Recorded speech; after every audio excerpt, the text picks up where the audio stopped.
जो स्त्री आक्रामक होती है वह आकर्षक नहीं होती है।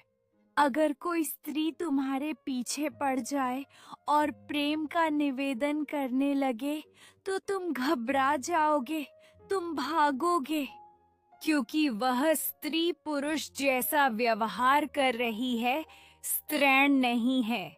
स्त्री का स्त्रैण होना ही उसका माधुर्य है। वह सिर्फ प्रतीक्षा करती है, तुम्हें उकसाती है लेकिन आक्रमण नहीं करती। वह तुम्हें बुलाती है लेकिन चिल्लाती नहीं। उसका बुलाना भी बड़ा मौन है। वह तुम्हें सब तरफ से घेर लेती, लेकिन तुम्हें पता भी नहीं चलता।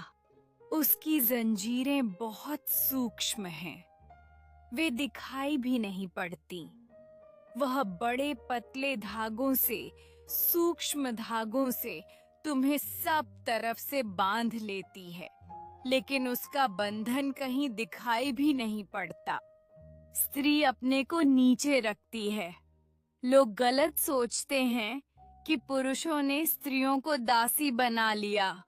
नहीं, स्त्री दासी बनने की कला है, मगर तुम्हें पता नहीं उसकी कला बड़ी महत्वपूर्ण है।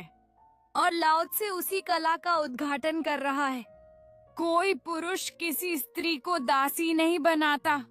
दुनिया के किसी भी कोने में जब भी कोई स्त्री किसी पुरुष के प्रेम में पड़ती है, तत्क्षण अपने को दासी बना लेती है, क्योंकि दासी होना ही गहरी मालकियत है।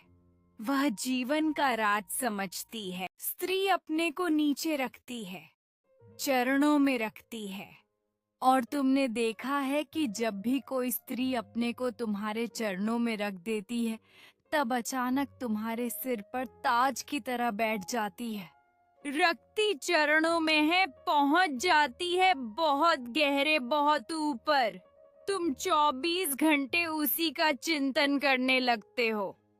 छोड़ देती है अपने को, तुम्हारे चरणों में तुम्हारी छाया बन जाती है, और तुम्हें पता भी नहीं चलता कि छाया तुम्हें चलाने लगती है। छाया के इशारे से तुम चलने लगते हो।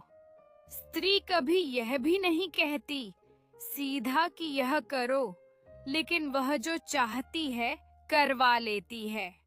वह कभी नहीं कहती कि यह ऐसा ही हो, लेकिन वह जैसा चाहती है वैसा करवा लेती है। लाओ त्से ये कह रहा है कि उसकी शक्ति बड़ी है, और उसकी शक्ति क्या है? क्योंकि वह दासी है। शक्ति उसकी यह है कि वह छाया हो गई है। बड़े से बड़े शक्तिशाली पुरुष स्त्री के प्रेम में पड़ जाते हैं और एकदम अशक्त हो जाते हैं, और अनजाने में ही बेडिडिडी सहजता से उतर जाते हो उसके प्रेम में।